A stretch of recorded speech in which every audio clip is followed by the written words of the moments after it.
America straight of ഹോർമോസിൽ ഒരു Iranian ഷിപ്പിനെ കൂടി disable ചെയ്തിട്ടുണ്ട്. ഇതിൽ പ്രധാനമായിട്ട് മനസ്സിലാക്കേണ്ടത് പീറ്റർ ഹെഗ്സത്ത് ഇപ്പോഴും പറഞ്ഞുകൊണ്ടിരിക്കുന്നത് സ്ട്രേറ്റ് ഓഫ് ഹോർമോസിൽ അമേരിക്കയുടെ ബ്ലോക്കേഡ് കണ്ടിന്യൂ ചെയ്തുകൊണ്ടിരിക്കുകയാണ്. അത് തുടർച്ചയായിട്ട് ഇങ്ങനെ തന്നെ തുടരും. ഇറാൻ ഡീൽ സൈൻ ചെയ്യുന്നത് വരെ ഇത് തുടരുമെന്നാണ് പറഞ്ഞിരിക്കുന്നത്. ഇതുവരെ അമേരിക്ക മുന്നോട്ട് വെച്ച പ്രപ്പോസലിൽ ഇറാൻ സൈൻ ചെയ്യുന്നതുമായിട്ട് ബന്ധപ്പെട്ട് ഒരു തീരുമാനങ്ങളും എടുത്തിട്ടില്ല.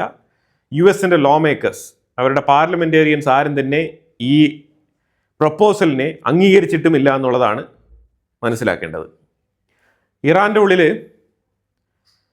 ഇൻ്റർനെറ്റ് ചില സ്ഥലങ്ങളിലൊക്കെ റീസ്റ്റോർ ചെയ്തിട്ടുണ്ടെന്നുള്ള വാർത്ത വരുന്നുണ്ട്. ഇനി കൂടുതൽ ഇറാൻ്റെ ഉള്ളിൽ സംഭവിക്കുന്ന വിഷയങ്ങളുമായിട്ട് ബന്ധപ്പെട്ട വാർത്തകൾ പുറത്തു വരാനുള്ള സാധ്യതയുണ്ട്.